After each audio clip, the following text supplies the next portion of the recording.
আসসালামু আলাইকুম। আমি ফারজানা ফাতেমা মানিকগঞ্জ থেকে বলছি। আশা করছি আপনারা সবাই ভালো আছেন। আমরা আল্লাহর রহমতে ভালো আছি। প্রতিবারের মতো আবারও নতুন একটি ডেইলি ভ্লগ ভিডিও নিয়ে হাজির হলাম আপনাদের মাঝে। আশা করছি আমার সকল প্রিয় আপু ভাইয়াদের কাছে আমার আজকের এই ভিডিওটি ভালো লাগবে। যে যেখান থেকে আমার আজকের এই ভিডিওটি দেখছেন, আশা করব একটি লাইক দিয়ে পুরো ভিডিওটি কন্টিনিউ করবেন। এতে করে আমার এই ভিডিওটি আর অনেকের কাছে পৌঁছাতে সাহায্য করবে।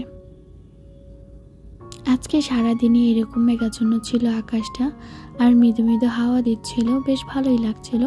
ঠান্ডা একটা পরিবেশ হয়েছিল, মনে হচ্ছে যে শীতের আমেজ চলে এসেছে। কিছুদিন পর থেকে হালকা কুয়াশা পড়ে যাবে, শীতও চলে এসেছে। বেশ কয়েকদিন যাবতী বারান্দার গাছগুলো তেমন যত্ন আত্তি করতে পারছি না, তাই তো গাছের পাতাগুলো কেমন মরে গাছেই রয়ে গিয়েছে আর বারান্দা নষ্ট হচ্ছে। তো ওর বাবা তো সেদিনকে এসে মাটিগুলো একটু নেড়ে চেড়ে দিয়েছে। তো আমি আজকে হঠাৎ বারান্দায় আসলাম আর আমার চোখে পড়লো এগুলো, তাই তো এখনই কিছুটা পরিষ্কার করে নিব। আসলে অফ ক্যামেরায় কাজ করা সহজ বেশি, অন ক্যামেরায় তেমন একটা কাজ করলে সেটা সুন্দরই হয় না। যাই হোক, এগুলোকে আমি পরবর্তীতে আবার করে নিব। যেহেতু সারাটা দিন মেঘাচ্ছন্ন ছিল, হালকা ঠান্ডাও পড়েছে, তাই ভাবলাম আজকে খিচুড়ি রান্না করি বাসায়। তো এখানে আমি ভর্তা বানাবো, কালো জিরা ভর্তা বানাবো। তাই তো এখানে আমি পেঁয়াজ, রসুন, মরিচ এগুলি ভেজে নিচ্ছি। আর আমরা খিচুড়ির সাথে ভর্তা খেতে অনেক বেশি পছন্দ করি। আর আজকে হাতে মেখে খিচুড়িটা বসিয়ে দিয়েছি মসুর ডাল, মুগ ডাল দিয়ে। আমি সচরাচর মুগ ডাল দিয়ে খিচুড়ি খেতে পছন্দ করি না, তবে আজকে মনে চাইলো যে মুগ ডাল মসুর ডাল একসাথে দিয়ে তারপরে খিচুড়ি রান্না করি। আর আজকের ভর্তাটা আমি ব্লেন্ডারে না, আজকে নিজে পাটায় বেটে খাবো ভর্তা।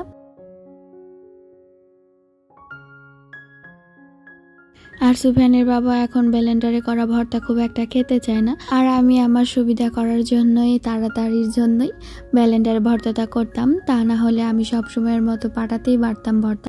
যাই হোক, এখন আমি এগুলোকে ভালো মতো পিষে নিব। আর হাতে ঝাল লাগবে এই ভয়ে আমি এই যে খুন্তি দিয়ে টেনে টেনে দিচ্ছি এখানে। তো আমি ভর্তা বাটতে থাকি আর আপনারা আমার ভিডিওটি উপভোগ করতে থাকুন।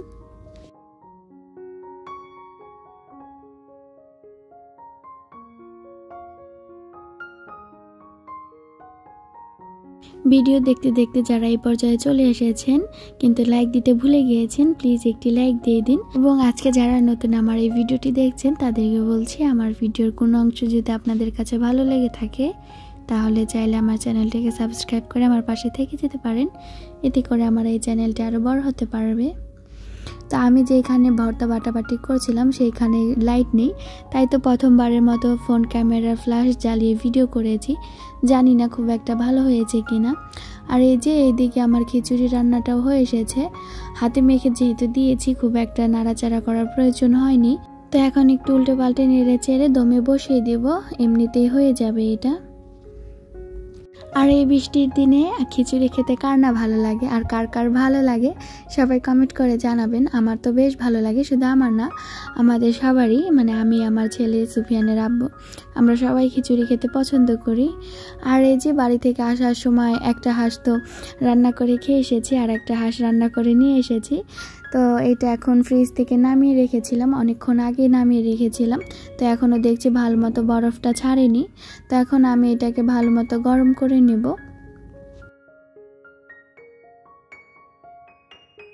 গরম গরম ধোয়াটা খিচুড়ির সাথে গরম গরম হাঁসের মাংস খেতে ভালোই লাগে। তো হাঁসের মাংস ছাড়াতে পারছিলাম না দেখে পুরোটা উঠিয়ে দিয়েছি। তো কিছুক্ষণ পরে যখন নিচে থেকে ছেড়ে দিয়েছে, তারপরে বাদ বাকিটা উঠিয়ে রেখেছি। এতখানি হাঁসের মাংস একদিনে খাওয়া মোটেও সম্ভব না। আর সুফিয়ানের বাবা হাঁসের মাংস খাবে কিনা এখন পর্যন্ত জানি না, তাই তো তার জন্য আমি এখানে কালো জিরা ভর্তাটা করে নিয়েছি। আর রান্না করতে করতে লোভ সামলাতে না পেরে আমি রান্না শেষ করে খেতে বসে গিয়েছি। তো এই যে আমার হাঁসের মাংস ভুনাটাও হয়ে গিয়েছে, আগে থেকেই ছিল, শুধু গরম করে নিয়েছি। এখানে কালো জিরা ভর্তাটাও নিয়ে এসেছি, আর খিচুড়িটা প্লেটে নিয়ে এসেছি। তো এখন হাঁসের মাংস দিয়ে আর কালো জিরা ভর্তা দিয়ে খিচুড়িটা খাবো। আর আমার হাতের যে কোনো ভর্তা বাটাবাটি যাই করি না কেন খুব বেশি ভালো হয়। নিজের প্রশংসা নিজেরই করতে হয়, অন্যের প্রশংসার অপেক্ষায় কেন থাকবো? যদি নিজেরটাই নিজের কাছে ভালো লাগে তো সবই ভালো।